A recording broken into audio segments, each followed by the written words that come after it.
He was born a king but never stood a chance. Charles II of Spain was the last of the Habsburg dynasty, a royal family. So obsessed with purity they married cousins for generations. The result, a child with the body of an old man, the mind of a prisoner and a face they called cursed. This is the haunting truth of the bewitched king.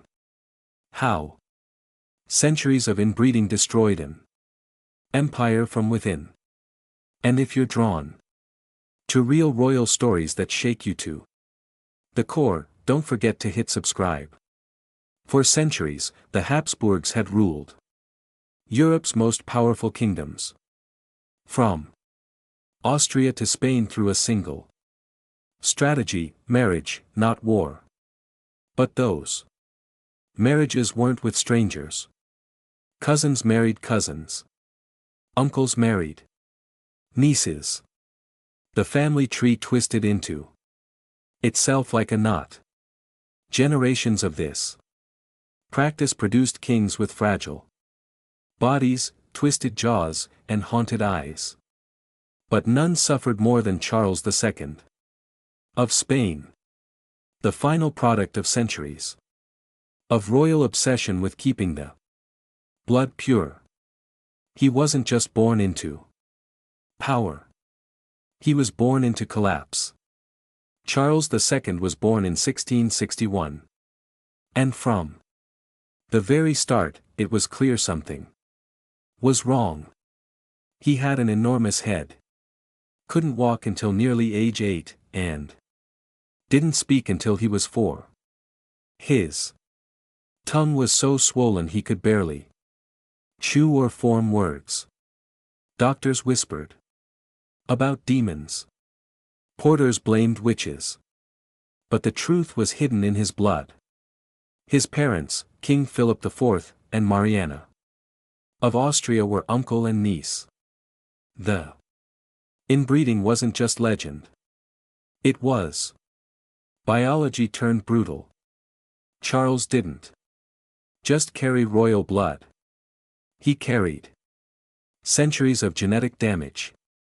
From childhood, Charles was treated more like a sacred object than a growing boy. His court believed he was too fragile for discipline, too important to upset. Servants dressed him, fed him, and whispered around him as if loud voices might break him. He was rarely allowed outside. His education was limited, filled with rituals, not reasoning. And behind palace doors, superstition ruled. Any illness was blamed on curses.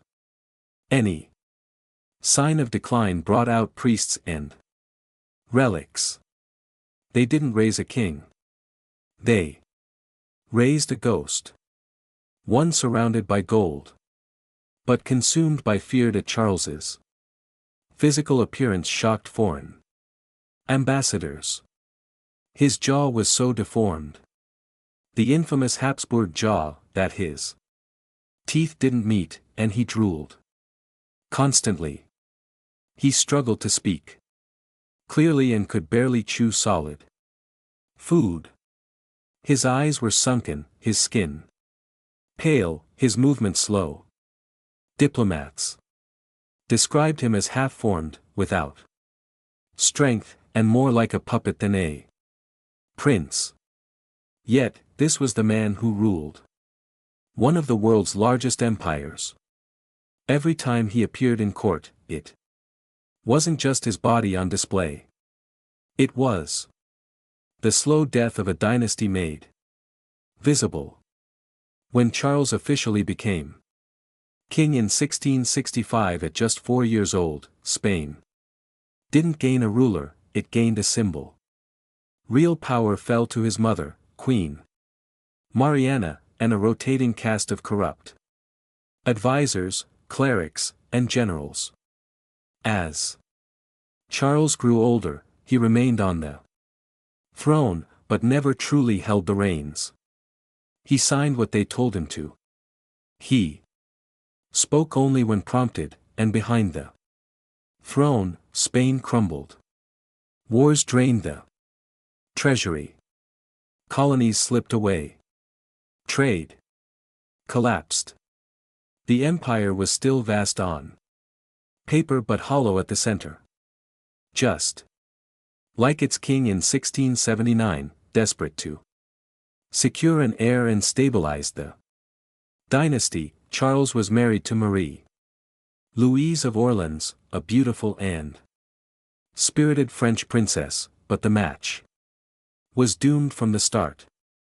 Charles was physically weak, emotionally isolated, and likely infertile due to generations of inbreeding. The marriage remained childless and cold. Marie Louise, lonely and heartbroken, grew ill and died young. Some whispered poison, others blamed the king's touch. But everyone knew the truth. They couldn't say aloud. Spain's future had died without ever being born at as Charles aged.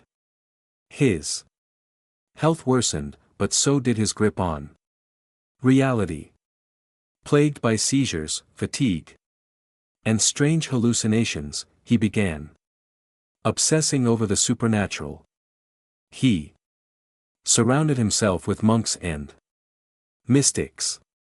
Black-robed exorcists roamed the palace.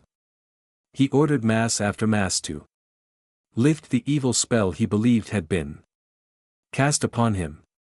In his private chambers, he spoke to portraits of dead ancestors and claimed spirits whispered warnings. In his sleep, his court didn't correct him. They feared him, pitied him, and quietly prepared for the end deed. In the final years of his life, Charles's condition became so disturbing that his own court began treating him like a living corpse. His hair fell out in clumps. He lost all his teeth.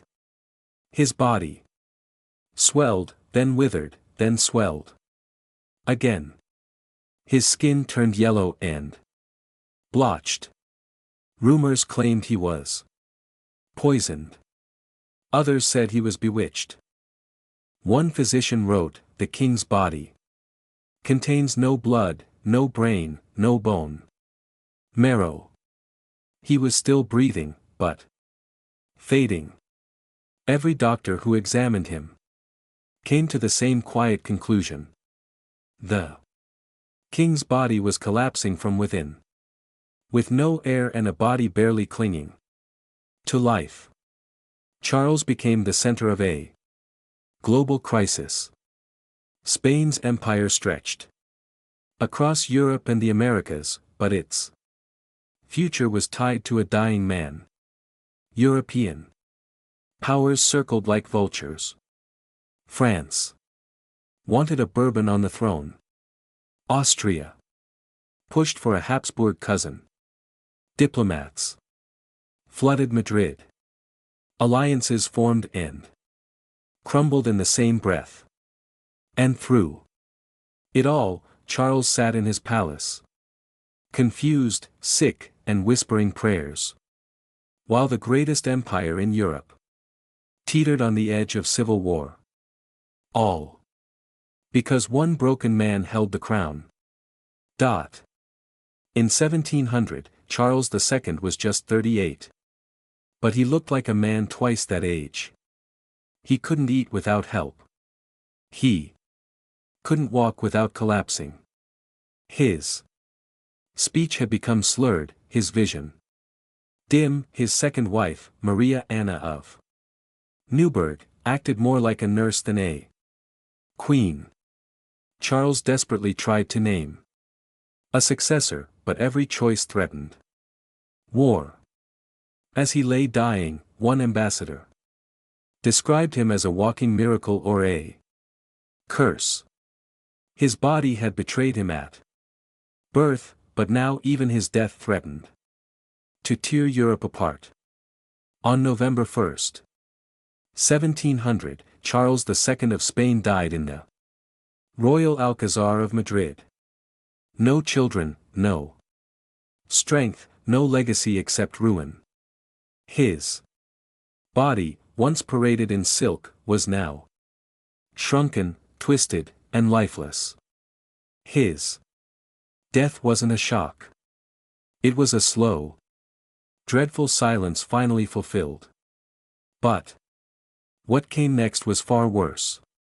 In his will, Charles named Philip of Anjou, a Bourbon and grandson of Louis I XIV of France, as heir.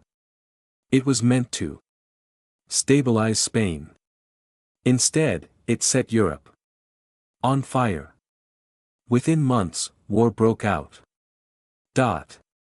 Charles's death ignited the War of the Spanish Succession, a brutal conflict that dragged on for over a decade.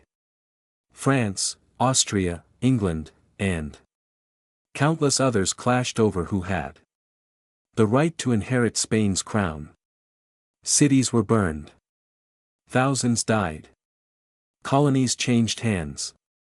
And all of it traced back to one man, a king who never ruled, but whose bloodline shattered Europe. His broken body had held a crumbling empire together. And when it gave out, the continent erupted, not just in grief, but in gunfire. After Charles's death, his body was examined. And what they found confirmed the worst. His skull was misshapen, his heart was the size of a peppercorn. His lungs were decayed, his intestines were swollen and rotted, and his organs showed signs of severe genetic collapse. The findings horrified even his enemies. Spain had been ruled by a man whose body had failed before it ever began. Charles wasn't just sick. He was a living record of royal arrogance. The Habsburg obsession with blood purity hadn't protected their power. It had destroyed it from within. Long after his death, Charles II remained a symbol of everything that had gone wrong with the Spanish crown. His empty portrait stared from palace walls. His name became a warning in royal circles, a reminder that legacy without wisdom leads to ruin. The new Bourbon dynasty took power, but the scars remained. A shattered treasury, lost colonies, and a kingdom unsure of itself. Even in silence, Charles haunted Spain, not as a villain, but as a tragic shadow, the last king of a line that had sealed its fate by loving its own blood too much. Charles II of Spain wasn't a tyrant or a conqueror. He didn't wage great wars or pass sweeping laws. He was a symbol of a dying dynasty, a boy trapped in a body that failed him and a man crushed by expectations no one dared speak aloud. His reign was slow decay of his mind, his empire, and his family's legacy. But his story endures because it reveals a darker truth about power. When thrones are built on pride and blood alone, they don't stand, they rot.